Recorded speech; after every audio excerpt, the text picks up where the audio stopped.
You're listening to Through Help and Back. Through Help and Back is a podcast focused on mental health, addiction, treatment, recovery, and all things related to personal improvement and wellness. Don't worry, we're not here to talk about problems without solutions, and we're definitely not here to talk about struggles without success. So come with your problems, leave with our solutions. Welcome back, everybody, to another episode of Through Help and Back. It is early August, and we are here in New England. The weather is clear, life is good. We're scrambling around, but we're very happy to be here. One of the things that is kind of predominant in this field is this issue of trauma, and trauma can show up in a lot of different ways. It can be kind of a standalone diagnosis. It can be something that's connected to a lot of different areas. One area where we see a lot of it is in chronic pain management as well, right? So people think about the physical aspect of that, but they don't always think about the mind-body connection and the body-mind connection. We have a trauma therapist who works with Whole Mentality is the name of her practice. Her name is Erica Smith. She's a trauma specialist, and she also works a lot in this field, in this area of chronic pain. So very happy to have her today. With so much trauma and pain in the world, Erica, I don't know how you found time for us, but we're very glad that you made the time, and welcome to the show. How are you today? I am great. It's Thursday, which means it's almost Friday. So, I'm vibing. And you're definitely vibing because you're in an excellent part of the country. Do you want to share that, or are we going to go ultra confidentiality? Yeah, where are you? No, so I am in Raleigh, North Carolina. So it is muggy outside today. It's hot and rainy, so the perfect combination. The mosquitoes are loving it, right? It's great. It's great. We've got the black flies here, so you've got the mosquitoes. So I guess it's kind of pick your poison. I'm not really a bug person, so I just try to tunnel vision it to get inside. So, Raleigh, North Carolina in general, just one of my favorite places in the world. And so Erica is native there. We talked about kind of the changing demographics. You were there from the start. And I think you said, there's 12 of you left, right? Yeah. When I say I'm born and raised in Raleigh, people are like, there's so many transplants now from so many different parts of the country, the world. So I am a Raleigh native, born and raised. Very nice. Well, if Ian can get off his butt and get me some sponsorship, maybe I'll be a transplant down to Raleigh and we'll hang out. Who knows? It's a wonderful place. I love it down there so much. So anyway, so right off the bat, I always talk about in our field that there's a lot of this fireman mentality, right? Firemen run towards a problem, whereas everybody else kind of runs away from it, right? And I think about that with chronic pain and trauma and your specialties. How did you first become interested, inspired to work with trauma and chronic pain? Because those are tough topics. Yeah. So, I'm going to take a very long story and make it brief. The goal was never to be a therapist. That was not the plan. That was not on the agenda. I was really interested in trauma and serving in crisis response situations, and the nonprofit world. Props to anyone who lives there and serves there. It was not sustainable for me because I couldn't pay my bills, honestly. And so I started, practicing therapy on the side part-time. And I realized that, okay, I can do this. I don't hate this. But I still knew that I wanted to serve people who were experiencing trauma. And that really started in the interpersonal violence world. And I still do a lot of that. But I was diagnosed with lupus when I was 12. So lupus is an autoimmune disease. Originally, I was diagnosed with rheumatoid arthritis. They realized that was a underlying condition for something else. And then we figured out later that it was lupus. So I've now been living with lupus and arthritis for just over 20 years. And in my adult life, I have added on the diagnosis of something called interstitial lung disease, which is honestly a fancy way of saying that your lungs don't work properly, and we're figuring out what that means. But there's a lot of lung disease situations that are categorized under ILD for short. And so at some point along the way, I started to have to tell clients a little bit about hey, I'm living with chronic illness. Hey, partly because I would need to cancel your appointment if you told me that you were sick, or hey, I have a cold, but I'm on my way. I'd be like, ooh, okay, can we switch to virtual? And before the, pre-pandemic, I was actually doing virtual therapy sometimes because there was a need and insurance was covering it. So I took some extra trainings. So I would offer that, but not everyone was connected to it or wanted that, which was fine. But I would say, this is my lived experience. if you're sick, my immune system cannot fight that off. And so essentially with lupus, my immune system is constantly attacking itself. So I take medication to suppress my immune system so that I could essentially like show up every day. And there is a lot of chronic pain that's connected to my chronic illness.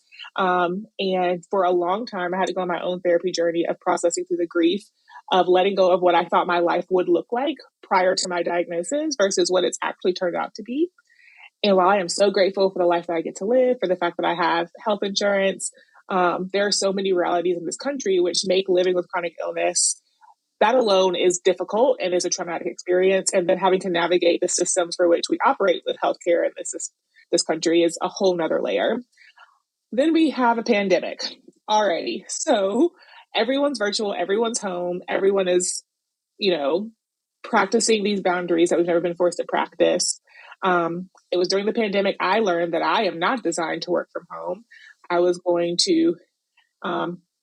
not going to make it much longer. And so when we were able to go back to the office, because I also contract with a place where I, use office space. And so I own my private practice. I contract with a few different practices. And so when the primary practice where I'm located reopened, I was like, yes, I'm going back. But I essentially had to send an email to all my clients like, hey, I am excited to see you all in person. And this is my lived experience. I live with these things. If you are sick, if you think you are sick, if you think you were exposed, if your child is sick, please do not come to session in person. And I was really worried because, there's a lot of politics behind COVID, and I was very concerned about, oh goodness. But at the end of the day, I remember saying, so I could either be out for one day, like we can miss one appointment because we're practicing safe boundaries, or I can get sick and be out for probably 3 weeks to a lot longer. This is what happens if I'm exposed to something. But all of my clients were so receptive and so kind about it. But what happened was everybody else started talking about their lived experiences with different things that some of them hadn't really named as, they didn't see it as a trauma at first. And they would tell their friends about me, or they would tell somebody else. And I just started talking about what it was like living during COVID with lupus, and living with autoimmune disease, and the stress that it put on me. And everyone was under stress. But I felt very stressed because my family would not let me go anywhere. My partner, if I needed anything, he'd be like, I got it. Like I couldn't go to the store. I couldn't do anything because everyone was so concerned, because in the early days of COVID, and there's still a lot that we don't know, but in the early days, people were so terrified of anyone getting this, especially if your loved one lived with an underlying condition. So it was just really hard. So I had to talk about it. And that was one of my coping skills. And the more I talked about it, the more I started getting these referrals and people reaching out to me around like, hey, I would love to connect with you. Hey, I live with this, I live with that. And that's kind of how some of this started, honestly. It's amazing. It's, I'm sitting here kind of stunned because I remember the COVID days, it's not been that long ago. And, some people say the numbers are coming back, but blah, blah, blah. But, it literally was, hey, if you get coughed on or around, like you're probably going to die. And if you have co-occurring conditions such as, everything you just listed, plus a couple that you didn't, you're definitely going to die. It was, and I don't want to label it. I don't want to get into like fear mongering versus like proper notification of the public, letting us know of the risks. But coughing in public was out. We weren't doing that anymore, and you would go to the store and like if somebody was in the same aisle, I can remember having those feelings of like, oh, come back for the cereal later. You know what I mean? and that's with I'm a relatively healthy guy. You know what I mean? I haven't really had those challenges. So, but what you're telling me, it was kind of two-pronged. It was like that internal feeling of distress, but also that external, like you felt cooped up. Everybody was like caretaking you and like almost in a cage, it feels like. Yeah. Yeah. And at the time I hadn't gotten my dog yet. I lived alone. And so I was in this 1-bedroom apartment with like a den. The den did not have an office, like a window. And so, which I learned I cannot have rooms without windows. I don't do well in them. But so it's in this 1-bedroom space, and there'd be so many times when my partner would come come by, because he and my family were the only people. At first it was just him, and then we expanded to my family, which I do have a big family, but I love my family, but sometimes we just need other people too. Sure. He would come by and be like, "Let's go outside," and I'm like, "Why?" And he's like, "Because you haven't seen the sun in 8 days." Yes. And we would go for a walk, but if like no one else would be around, and then it's going to the doctor was a nightmare because I still need to go to the doctor, but it was a nightmare. And they would ask you those COVID screening questions. Those COVID screening questions, all but one of them, I could say yes to every time because they're lupus symptoms. And so it's this constant like, I I can taste food. That's the only one I can say no to. Is that like I can, but like, have I had a fever? Probably. Have I coughed? Probably. Do you have shortness of breath? Probably. Like all of these are things that I just live with, and so then there was always the concern is like, is this lupus? Is this COVID? Is this lupus? Is this COVID? And so many people who are living with chronic illness, even if you had been following all the rules of all the people, were constantly going through this, which really exacerbated things because the underlying thing for most chronic illness and chronic pain is if stress will make it worse. And so now we have just a stressful environment, and the symptoms that you were having are also growing because, well, you're stressed. And this is true for the human body in general. Like stress increases any symptom that someone might be experiencing, depression, anxiety. And then when you add in medical conditions where your like literal biology functions differently, it's just sort of a ticking time bomb.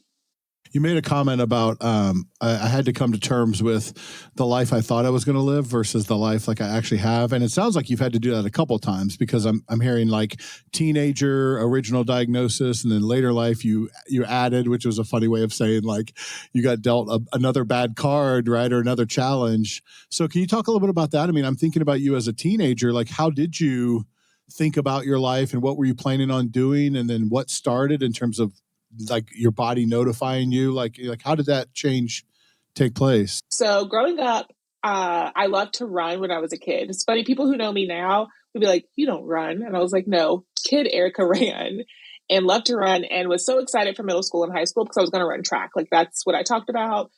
I've never been able to catch a ball and run at the same time. Like either I'm catching or I'm running, but not simultaneously. Right. Um, and it was around the time, when I was 10, I started having what we all thought were growing pains, but I wasn't necessarily someone who complained about pain, or just complained about things in general. I am also the oldest daughter. I'm the oldest child of 5 people. So, add in the psychology of the oldest child. So I just sort of had always really managed things. So when I started having these recurring pain symptoms, after a couple of years of this and my doctor noticing some changes in just sort of my presentation, she referred me to a rheumatologist, and he saw me and pretty much immediately was like, this is juvenile rheumatoid arthritis. What I didn't know at the time was that he took my parents out in the hall and said, "I'm pretty sure there's something else going on. We just don't know what it is yet. So we're going to keep meeting." So I loved my original rheumatologist. I did not want to leave him when I aged out of peds. He was like, "You are 19. You must go see an adult doctor now." So that was January of 2003. And honestly, at that point in time, it meant nothing to me. I had a name for what was wrong. I felt really validated. I felt like, okay, great. Now everyone knows I'm not being dramatic. There is, in fact, something wrong. But I really was not aware that anything in my life was going to change. I just thought, okay, I have this thing. And at the time, my grandma had arthritis. And so I thought it was kind of funny that me, 12-year-old, had the same disease that my 60 plus 70-year-old grandmother had, and she and I were really close. Fast forward, I get a cold, maybe 3 months later, I get a cold. Fortunately, at this time, I was homeschooled, so I happened to be at home, and I had a fever. And it just was like a persistent fever that we couldn't crack, and my parents were doing the same things, Tylenol, what you give your kid when they're sick. One day, my mom takes my temperature, and I remember she had this look on her face. Again, I'm 12. I'm sitting on I think I was reading or watching TV. She takes my temperature because I felt hot, and she immediately calls my dad. My dad, who did work across the street, got home with the swiftness, and he's like, "We're going to the emergency room." But they're not telling me. They're just like, "We need to, you've been sick for a while." And then my dad calls my pediatrician, and I remember driving really fast, but in my mind, I'm just like, I have a cold. When I get to the emergency room, they're waiting for us. And the adult Erica knows this is bad, right? At the time, I'm like, oh, quick service. Like, I'm just like, and so we get in, they take my temperature again, and I just remember everything starts moving very quickly. I had 109-degree fever. Whoa. And as a child, again, this still meant nothing to me back then. And so they are moving fast, they're packing me with ice, and now that was the start of a lot of things. And that was when I started to realize, okay, so maybe something's not well.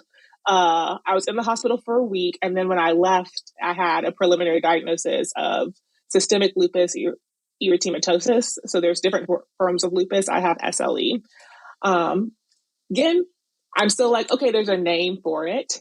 And it was that first year that I really learned I am different. And that's when a lot of my identity pieces had to shift, because I essentially was in and out of the hospital a lot. And I would be in the hospital on average for about 5 days each time. So I was in and out of the hospital a lot that year.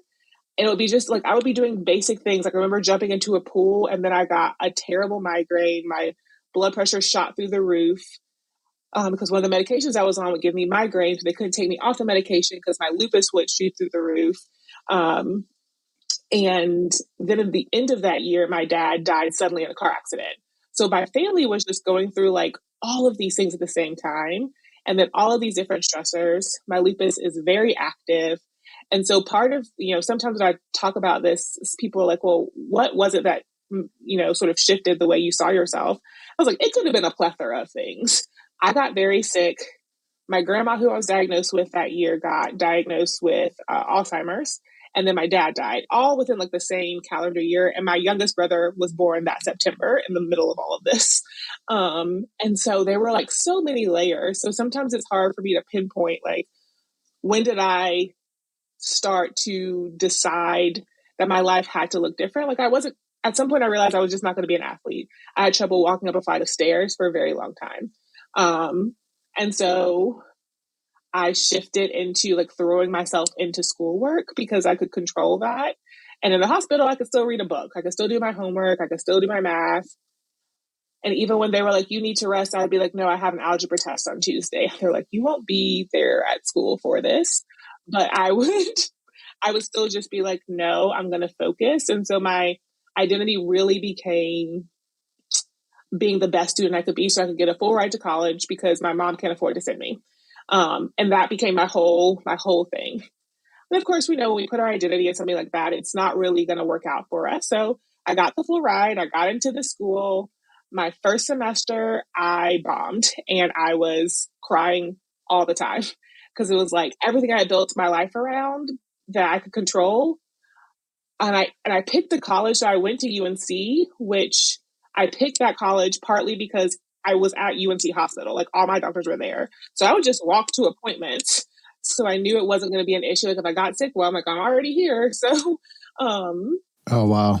And there was just, and I actually was on academic probation after my first semester, after being like what was one of the top graduates at my high school, because I honestly just like, okay, so I did all this stuff, but this isn't the life that I had planned. Like, I had planned all these other things. And that was really the first time that I like had to start to name that this wasn't the life that I thought I was going to have.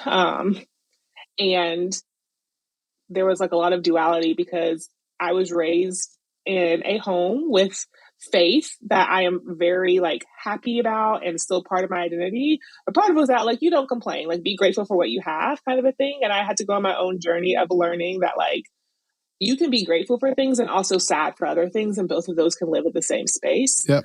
But I didn't know that. And so there was this constant like, I should be grateful. I'm going to college for free and I'm throwing it away because I'm not going to class because I'm asleep because I'm depressed. And even at this point, I'm not thinking about being a therapist. I'm not thinking about mental health. I wasn't even thinking about going to therapy.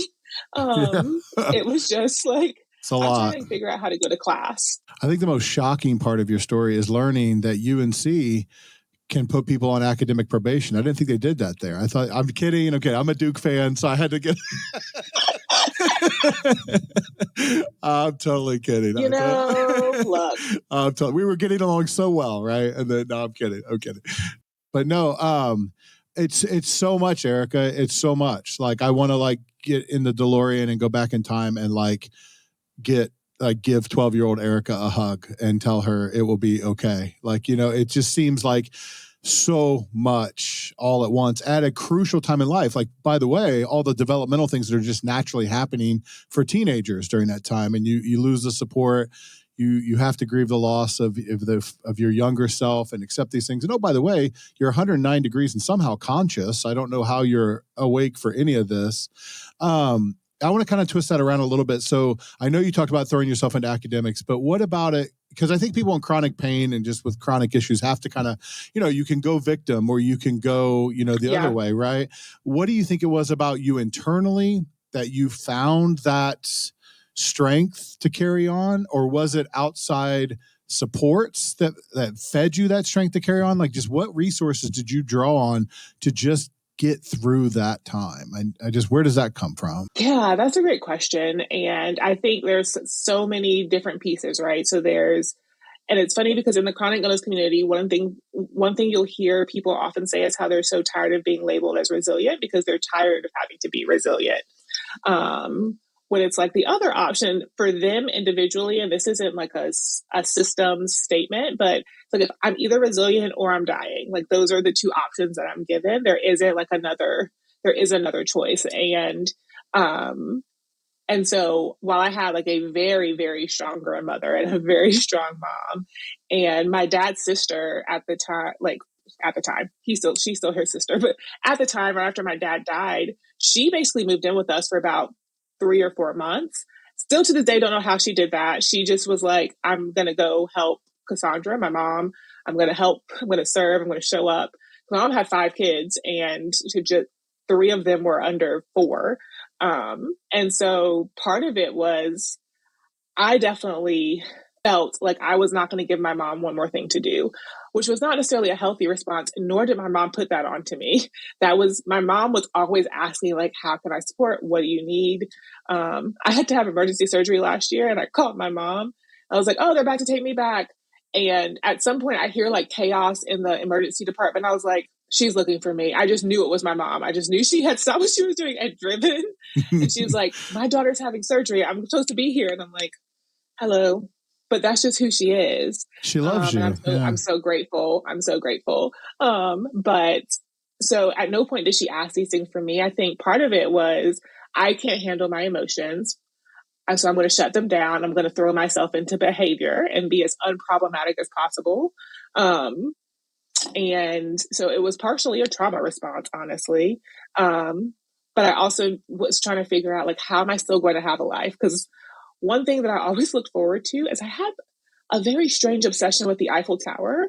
I have no idea where this comes from. I just, as a young child, I was like, I have to see this thing. I have to see this Eiffel Tower. And even in high school, like sometimes I would just be like, I'm going to see the Eiffel Tower. People were like, oh, this summer? And I'm like, no, just in theory, like metaphorically at some point. So it was really important to me to find things to look forward to. And I also would say, like, for a long time, my friends, even in high school, my friends didn't know that I was sick. I would go missing for a week and where were you? I was out sick. I was in the hospital really sick. But what I would just say is I was out sick. I told one of my best friends, she said, Erica, you told me that you had lupus. We were standing in line at a restaurant ordering food on a lunch break. You said, oh, by the way, I have lupus and sometimes I take meds. And then you went and ordered a number 1. No context. She said she went home and burst into tears telling her mom because she didn't know what it was because I didn't say anything else. And so I did a terrible job explaining it to people. I was just like, by the way, I have this disease. Okay, bye. Thank you. But you wanted to be normal. You wanted to be a kid. I wanted to be normal. I didn't want to be sick. My junior year, I got very sick and I lost an unhealthy amount of weight just because I was so sick. And there was a rumor going around that I had an eating disorder and I let people run with it because I was like, I don't want to have to deal with this. And someone told me, they're like, hey, I see that you're eating food again. And I was like, I don't understand this question. And that's how I learned what people had been saying. But I just wouldn't correct people because it was easier to just let them think whatever they were going to think. Not there's anything wrong with having whatever disorder, disease. Yeah, of course. But I was just so trying to fit in whatever way made sense that I just didn't talk about a lot of it. And as I have leaned into sharing like just who I am and what my limitations are, the amount of freedom that exists in that and the amount of like stress that I'm no longer carrying has been so empowering. And there's definitely some things that I keep to myself. I have boundaries and, I don't need to talk about my recent trip to the gynecologist. Like I'll keep that to myself. That's a different episode. Yeah. We're not covering that today. So I always joke with my clients about that and they're like, they get startled, but I'm like, there's definitely things that I still have and boundaries that I still keep, but there's some things that I don't need to carry by myself or at all. I think what's great about that. So number one, what I've learned is, and from doing this and just doing therapy for many years, is that the more personal something is, actually, the more universal it is, right? Like we put all these layers up and all these defense mechanisms and we push out a version of ourselves to the world. And then when we finally let our guard down and let people see the real us, that's when the connections happen. That's when everybody's like, oh, me too, or my mom or my family, or now I really see you and I really feel you. And so it's like, it's easy to say like, well, all that stuff actually holds you back from what you really want, which is that connection, but it doesn't feel that way, And, the other part of that I think about with it is having a goal and how crucial that is, right? So one question, have you seen the Eiffel Tower yet? Have you gone? I did. I went to Paris and saw the Eiffel Tower after graduate school. Nice. Congratulations. So Thank you. Was it all you hoped? Was it like, did you feel the feeling? Yeah. I did. I think I cried and I traveled with one of my friends and I made her go to the Eiffel Tower with me like 8 times. And we went at night. We went at daytime. We went at sunrise. We climbed the Eiffel Tower. We sat underneath the Eiffel Tower. I was like, we're getting every single image of this. And I'm actually trying to go back next summer because it's like, you know what? It's been about a decade. It's time to go back to see my favorite metal statue. Probably have some new stuff. I don't know. They got a new, it changes a lot, So no, but and I'm wondering, is there a new goal that you've replaced it with? Like, there is? Yeah. So, I'm obsessed with traveling. So I always have travel goals, but one thing that I have learned that's been super helpful and valuable for me is having community who knows what I'm talking about and knows what I'm going through. And so one of my like professional dreams and like something that I'm working on starting a group this fall is to connect with other people and connect people to other people who are living with chronic illness and giving them space to sort of talk about what this is like and how to continue to live, but in a way that's fulfilling to who they are and allows them to connect with other people who understand. Because one of my, I'm actually traveling soon to go see a Taylor Swift. Of course. I'm going with one of my best friends, and I would never ever wish my disease on anyone. But several years ago, she and I had become really good friends. I was at her wedding, and at some point, she was diagnosed with lupus. And my first response was obviously to be devastated for her. And there's a small part of me, as selfish as this is going to sound, that was thrilled to have someone else know to get it.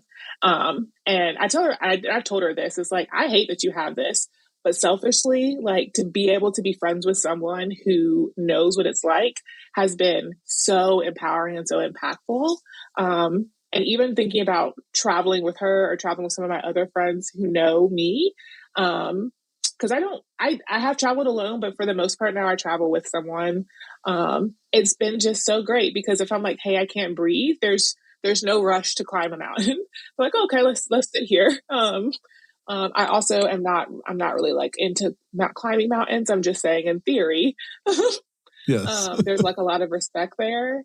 My wife's into it. It's terrible. My wife hikes all the time. She drags me along. Her. I hate it. I hate it every time. And I think she's crazy for liking it. So she's like, the view is so great. I'm like, yeah, you could see it on the internet. Like, I don't know. So like, do we have to be sweating this much, to enjoy the view? So no, the reason I brought the goal thing is, and I think, of course it's fine that you feel that. Why wouldn't you want company, right? Like, so early on, so much of your world was made to be small. You lost athletics, you lost family members, you lost days at school, you lost weeks at school, right? I can't imagine dances and parties and social things and so now you love to travel, you love to connect, you're finding your tribe and helping create that tribe for other people. What you're doing really is solving all the problems that like younger Erica had, right? You're making your world big and you're creating connections. And there's something really like just almost romantic and lovely about the fact that we become the person that we wish we had when we were struggling, and I think that's so wonderful. Before we go on, I want to say a few words about Anew Behavioral Health. Anew Behavioral Health is an outpatient provider of mental health and substance abuse services in Ohio and New Hampshire. That means that Anew can successfully treat mental health and substance abuse issues or dual diagnosis if you're struggling with both. Their integrated approach allows for them to successfully address issues related to anxiety, depression, addiction, trauma, and really anything that stands between your life and the life you could be living. You really cannot bring them an issue that they have not successfully treated. They have also solved one of the biggest problems for people seeking help. They have a dedicated team waiting to hear from you at helpnow@anewbh.com. If you contact them today, within 24 hours, you will have heard back from, wait for this, a real live person, and will also have your first appointment scheduled at that time. So how do you contact them? Well, if you're in Ohio or New Hampshire, you're probably close to one of their local locations. You're welcome to go in. If not, you can always reach them online at anewbh.com. And if you're interested in services for you or a loved one, use that address, helpnow@anewbh.com. So with that, I mean, and we're not even talking therapy yet, but you talked about the lupus. Was it a similar process when you got your diagnosis when you're older, or did you find that it was different because you were, a teenager in one and an adult in the other, and you had a little experience a second time? So was it easier? Was it the same? How was it? What happened is my doctor mentioned, we were talking and he was like, and with your ILD, and I said, I'm sorry, my what? he was like, your lung disease. And I was like, what does ILD stand for? And he told me, and then he was like, has no one ever told you that this is part of your diagnosis? And I was like, no. So when I say that I came into my adult life, I honestly don't know when it was added to my medical chart. I had heard the words lung disease floating around, and I constantly have to tell people, because I've had to tell people in different environments lung disease, and they'll ask, I'm like, I don't smoke, I have never smoked. I cough too much if someone around me is smoking. And so, but because of sometimes some of the symptoms, they are like, oh, do you smoke? And I'm like, no. And so sometimes when I would hear lung disease, I just didn't know that there was a name for it. And then once I started saying this to other people, I have met several other people who live with ILD, or they have kids who are diagnosed with ILD, because there's lots of different factors. And I just had no idea. I didn't know it was a thing. And so honestly, it was kind of, I know I'm a therapist, and so this is going to sound terrible. My initial response to things that are really stressful is to laugh. And so mostly in my own life, like in sessions, I hold it together. Sometimes with clients, they'll start laughing and then I'll start laughing because I'm like, yeah, you're right. I don't know if we can say bad words here, but I was like, it's really bad. You can say bad words. Yeah, you're free. Yeah. I was like, it's really shitty. And so we're going to just laugh at how shitty it is. And yes. then, we talk about it and we process it. So I remember driving home after having that appointment, I just like laughing hysterically because it's like, it figures. And so my response, I think, was different in that I started talking about it immediately. I used to hold things in, and now I'm like, nope, we're going to talk about this one, because that has been the thing that's been so healing for me. I've also learned to schedule my therapy appointments pretty quickly after a doctor's appointment. So I'll be like, all right, doctor's appointment on Thursday, therapy appointment on Monday. Great for me, because I'm a therapist who believes in going to therapy. And so different experience, but it was also different as in no one sat me down and talked to me about it. And I do have several doctors, so I think sometimes they think that the other one said something, and I was like, nope, no one said anything. This is all new to me. Thank you. Well, there's a side light there about the need for coordination of care, right? Like one doctor has no Uh-huh. idea what the other one's doing, and the system. But no, I'll join you in that. And what they kind of label as inappropriate, but that use of humor. I mean, I'm a therapist as well, have been for a long time. When my uncle passed, I can remember. So we went through his funeral. We got through his funeral. He was a big personality in our family. He was a big key member, probably like your dad was. You know, his loss was felt right away. And then so I can remember at the, afterwards there was like the church held sort of a memory service for people they had lost during that year. And my uncle had died recently. So we went from a funeral to like a memorial, like, right after. And we actually got like shushed by an usher or somebody because my family was in the back row cracking jokes. And it wasn't like disrespectful. It wasn't like, what I mean, it was our way of coping. Like we would have laughed with him. So to laugh, it just, I don't know. And it felt so good, you know what I mean, in that moment. And so I know there's that weird kind of, some people are sort of like that it doesn't belong in that space, but I think humor can be incredibly healing. I think it's so valuable, So I'm with you. I'm in the bad therapist club with you for the inappropriate jokes at the wrong time. So often, but it does break the ice so well. well, and there's other people who have shared that. So Christopher Reeve, right, Superman, when he had his injury, and I guess people came to visit him. He says the moment he knew he was going to be okay was when Robin Williams came in, dressed as a doctor. He put on a mask and he was like saying all these different things, and he was preparing him for his proctology exam, and like started like pulling him, on his bed sheets and stuff. And he said he just cracked up laughing, and he's fully paralyzed. And he's often said that's when I knew I'll be okay. I can still laugh. I still have some human contact, and life is good. So yeah, laugh it up. It's cathartic, in a lot of ways. So let me and thank you so much for the disclosure. I think it's amazing to watch you kind of tell this with a smile on your face, because I'm assuming there were a lot of days you weren't smiling, thinking about this and talking about this. So just who you are and your ability to share that implies progress to a lot of people, right? Like if she can get there, I can get there. Can you educate us a little bit, kind of, chronic pain, medical trauma, that processing kind of 101? Like I know everybody's situation is different, like all that caveat, but what in your work, what are you seeing as sort of the commonalities in terms of like, okay, if you're facing this, not necessarily as stages of grief, but like what can you prepare for? Because here's what's coming along with your diagnosis. And so part of that is I'm really big on mindfulness practices. I think as a world, we are incredibly not mindful. And I think we're not taught the importance of being aware of what you're experiencing as you're experiencing it. Like, what is your response to things?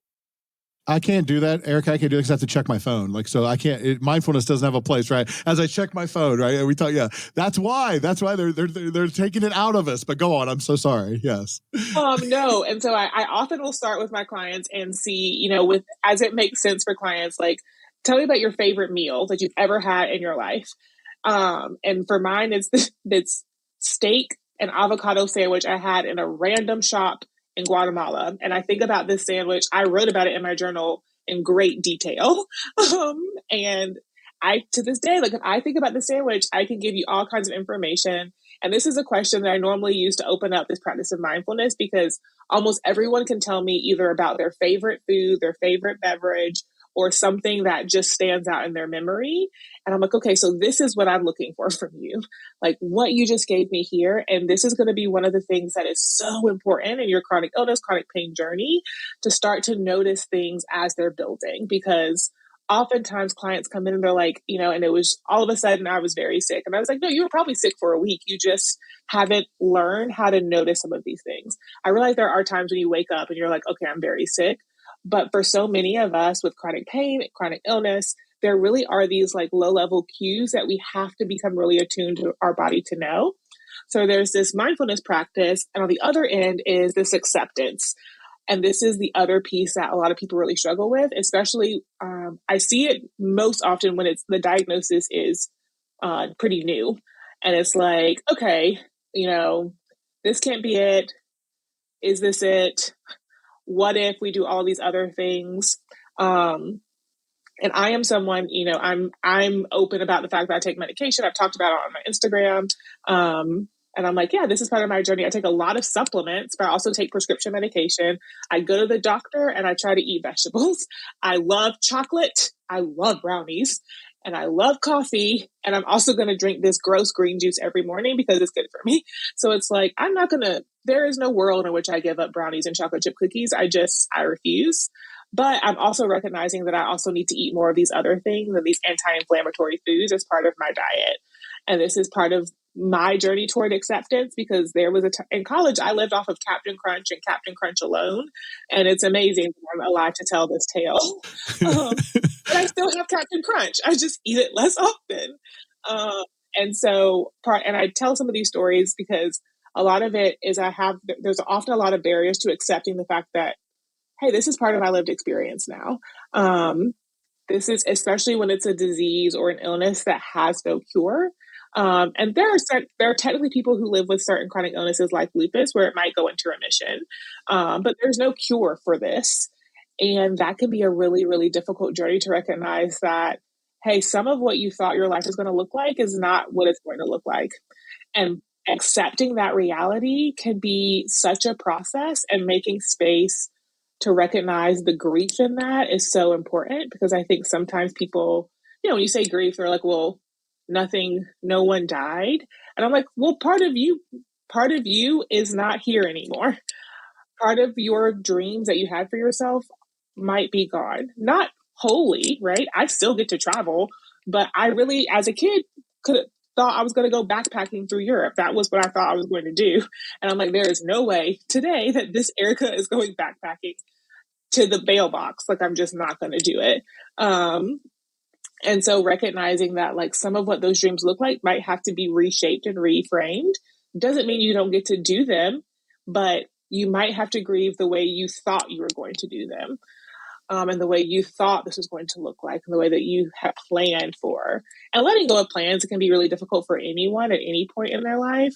But I think when it's often because your body took over in a way that was really detrimental to what your hopes and dreams were, it just adds this other layer. And so really making space for the grief, leaning into acceptance, and creating different scenarios for you to practice mindfulness in gentle ways. Because sometimes being mindful, I often say that part of the reasons I am at times disconnected from my body, because that is the healthiest thing I can do. If I am super cued into how much pain I am in at all times, it will be very difficult to engage in some of my day-to-day tasks. So I have learned to be aware of it while not leaning into it at times, because I want to walk my dog, because I want to hang out with my family. I want to do these things. And it's not a matter of me not noticing my need for rest. It's me noticing my need for rest, but also my need for community. So instead of going to the park, I'm going to go sit on your couch and we're going to watch TV together, but I'm still going to be with you. And so part of it is recognizing that sometimes we're disconnected from our body because it feels really safe. But we also need to learn, how do we lean into that into safe enough ways so that we know what's happening? And maybe we can make a plan of action for care, a plan of action for addressing, hey, have you noticed that you tend to tense up and have more flares when you go to your mom's house than if you stay home? Have you noticed that connection? I think I have lupus. What can that tell us about ourselves? Yeah. I'm like, oh, have you noticed this connection? What happens when you engage in this relationship versus when you don't? No, I get it. And so for mindfulness is it's a tool and a mindset, right? So it's like recognition of what's going on. But if I need it in those moments to disconnect from my pain, I kind of have a little bit more control over that. And it's also, you see what you're looking for, right? So if I'm looking at my symptoms and what's going to go wrong, and I'm on WebMD every day, right? I'm going to be in misery. So it reminds me of that comment of pain is guaranteed, but suffering is optional, right? And so you're going to have your pain, but how much do you want to engage in your suffering, and how much do you want to engage in your healing? Great. Everybody's going to say, yeah, give me the healing. Okay, now how do I do that? And mindfulness is your avenue to get there. So, no, that's amazing. That's amazing. And I mean, I assume, pretty obvious question, but this takes time, right? It's not oh yeah. Yeah. How long do you think it generally takes for somebody to get, everybody's different, I know that, but that's a great question. But to get good at this, right? Because people are probably coming to you in pain like today, right? And I know like I've been in pain and you just want it to stop. When you're sick, you just want to feel healthy. Like right now, why don't I just take a bunch of medications? Why do I screw with this mindfulness stuff? Like, what do you advise them in terms of expectations? I'm not laughing. I'm laughing because this is such a common question, and we were having this debate in a group that I was facilitating last night, and it's such a hard question to answer because like those are sort of the foundational pieces, and then the next step in my office is really to often engage in some trauma therapy because some of what's keeping this pain and this like psychosomatic experiences, particularly so charged for you, is because your brain has stored this as a traumatic moment that has to be processed through. And that can look different ways for different therapists. I use EMDR therapy primarily. And so there's these layers, but this process, I think my reflection back to people is it's often like, it depends on how much you're willing to engage in this practice. The more you're willing to practice this on a day-to-day basis, the faster this is going to go. That fast is still subjective, right? So if it were to take 5 years without your practice, it might still take 3 years with your practice. That's still 3 years. And I'm very open about the fact that this is something that I'm still practicing. Like I have not achieved ultimate mindfulness as much as I would like to have that t-shirt. I just haven't. And there are some days where I'm like, fuck it, I'm not doing this today. And I roll over and I go back to bed and I watch more Criminal Minds on my phone. But there are other days where I'm like, this is not a journey that I'm on. And this can't be the journey that I'm on. And so I also really encourage people to take mindful moments throughout the day. And they're like, what does that mean? I'm like, when you're not in my office, I'm doing one of two things. I am napping on my couch because I could take a 7-minute power nap like a champ, or I am watching something like either trashy or Criminal Minds on my phone. I've seen every episode of Criminal Minds like 82 times. Or I'm watching, terrible relationship advice, from Netflix or TLC. But it's really entertaining. Sure. And distracting. It has a purpose. So I talk a lot about the value of distraction, but like the difference between distraction for like, hey, I need a moment versus distraction as escapism. And I think a lot of my clients are leaning in toward escapism versus like, hey, I just need a moment. I need a moment to not be a patient. That's true.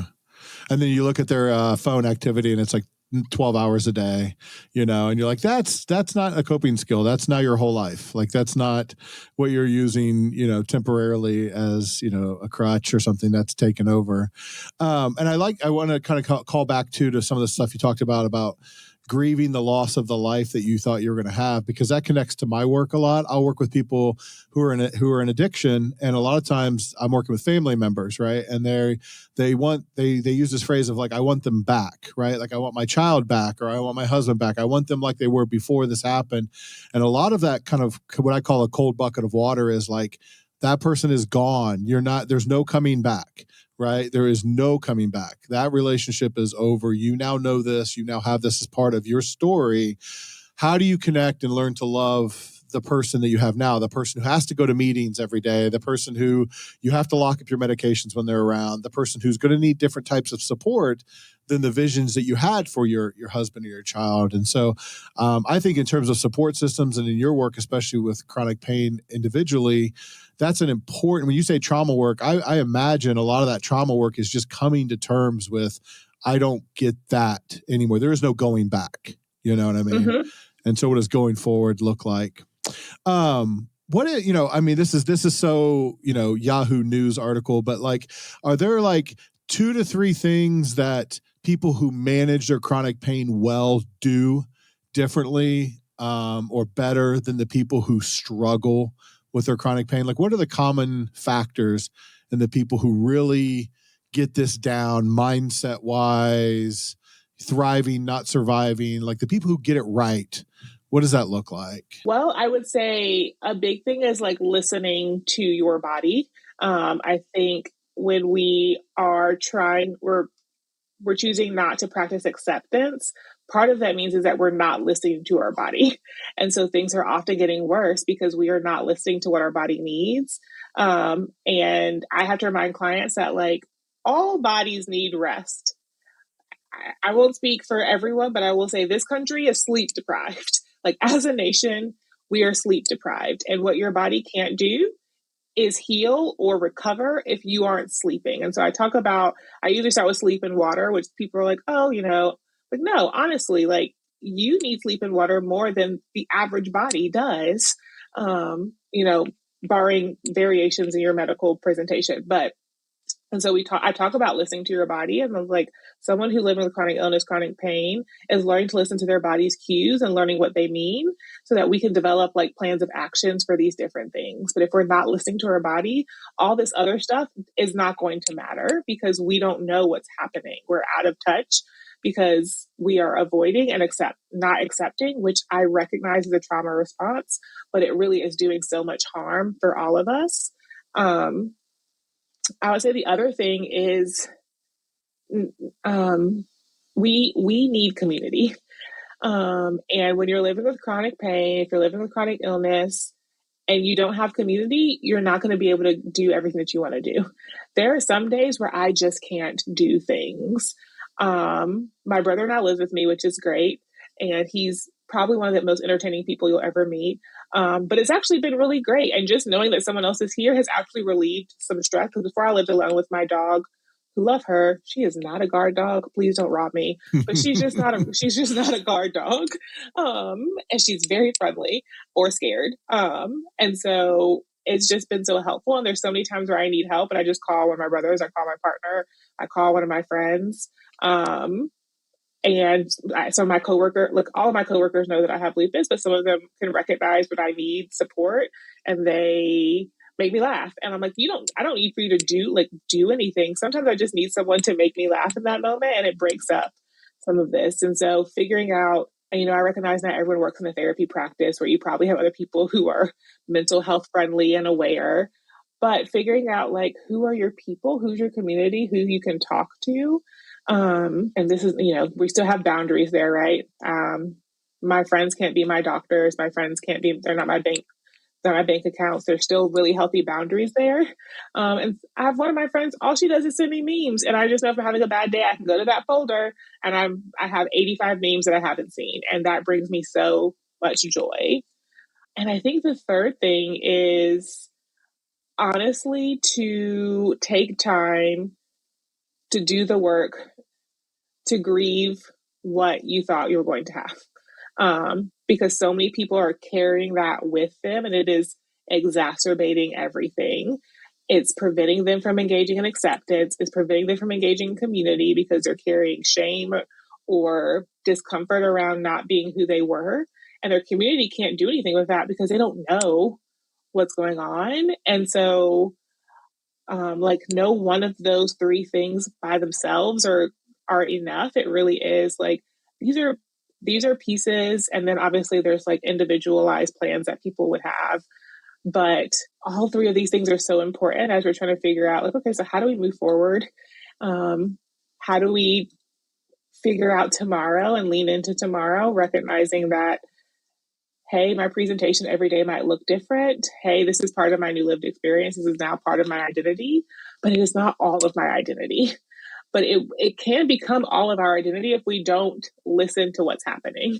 Because sometimes we're trying so hard to avoid it, we don't realize that we're losing the other parts of ourselves.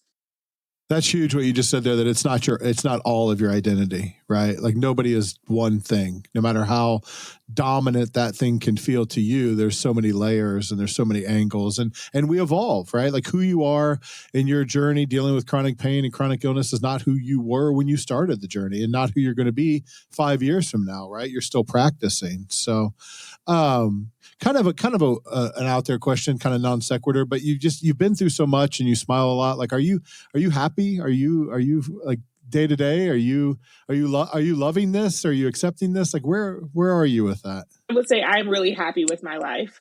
Do I love it? It's interesting because I hate that I was diagnosed with this. I hate that my dad died.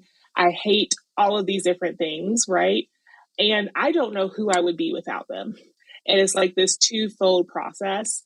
I have the blessing of being so grateful for every single day because I saw how fast that can change, because my dad was here and then one day he wasn't. And so every day I'm like, I get another one of these days. And I recognize that that is so limited. I think this is also why sometimes I go do things. I'm like, I'm not promised to be here for retirement. Like when I hear people say, I'll do this when I retire, my heart kind of hurts, because it's like, we're not promised tomorrow. So go see your Eiffel Tower.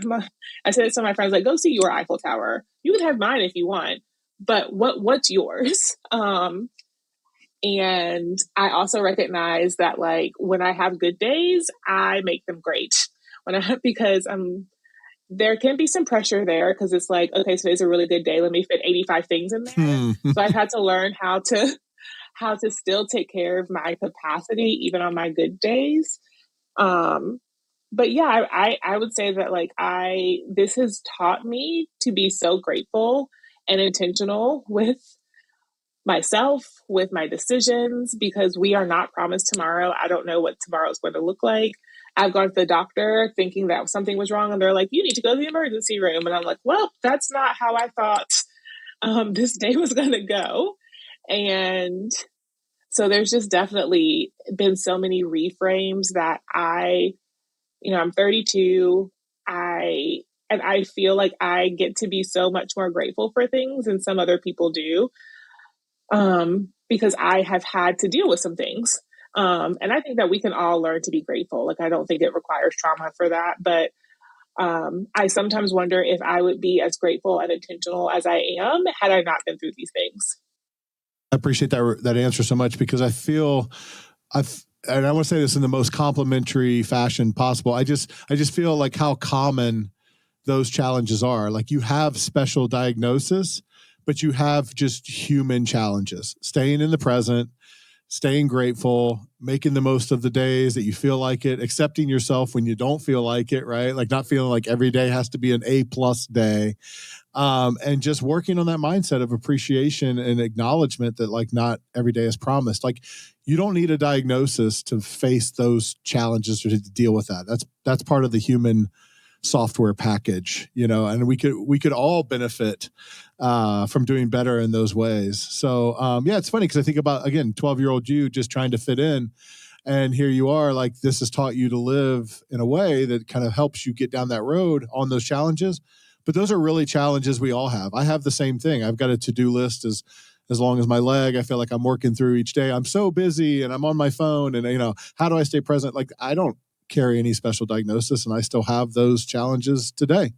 We all do. How do we call time out and appreciate what we have and take a breath, and just take a breath and be here now, maybe the Buddhists had it right all along. Be here now, So Erica, this has been great. I want to be sensitive to your time. I know I stepped all over it on the front end, so I want to be extra good about it on the back end, but just an amazing conversation. Do you have any resources that you point people to if somebody's listening to this, chronic pain struggles, trauma struggles? Where do you point people, for initial resources or education? Honestly, I would point people to resources on boundaries.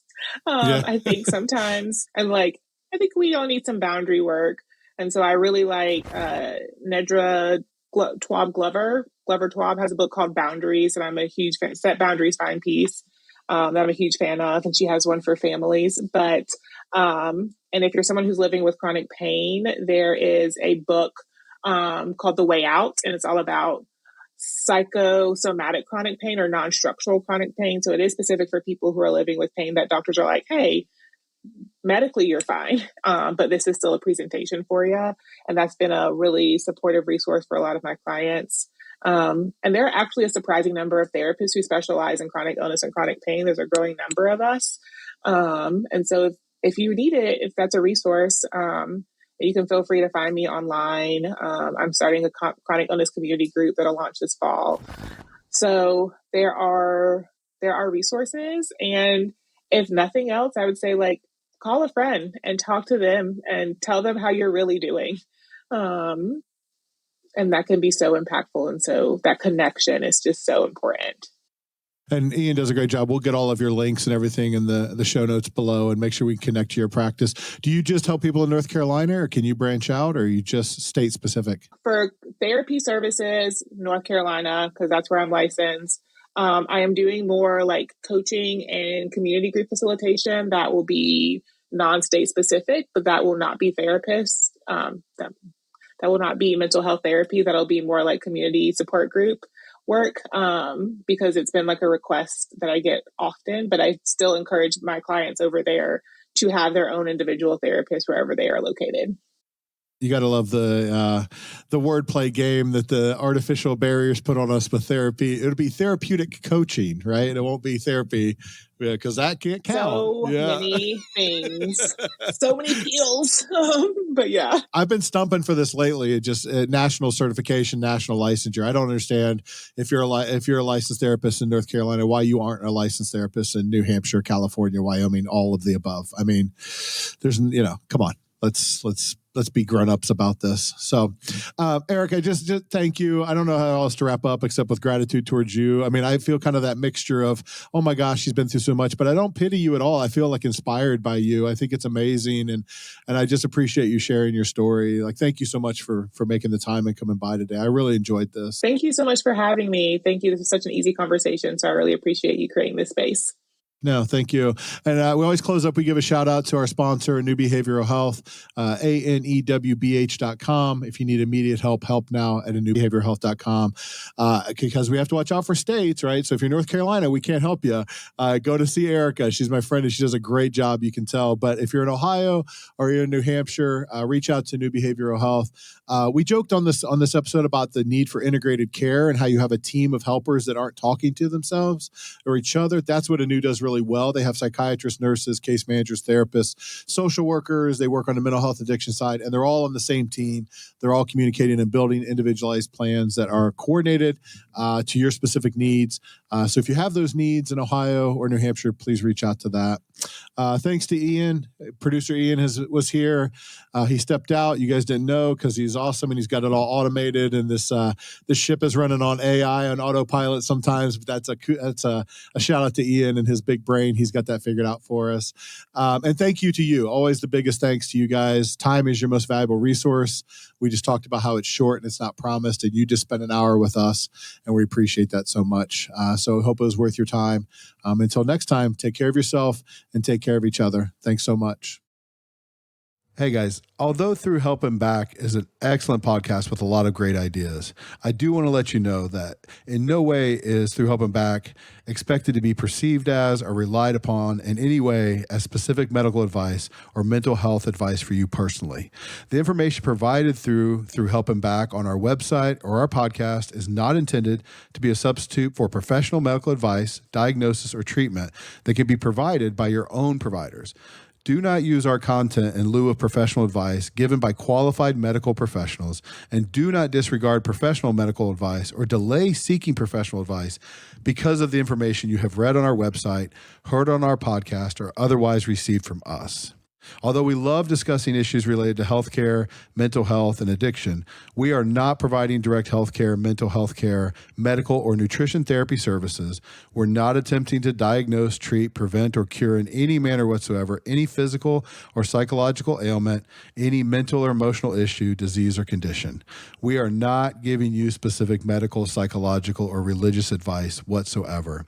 Please take care of yourself and take care of others as you always seek the advice of your own medical providers and your own mental health providers regarding any questions or concerns you have about your specific health, or before implementing any recommendations or suggestions from us.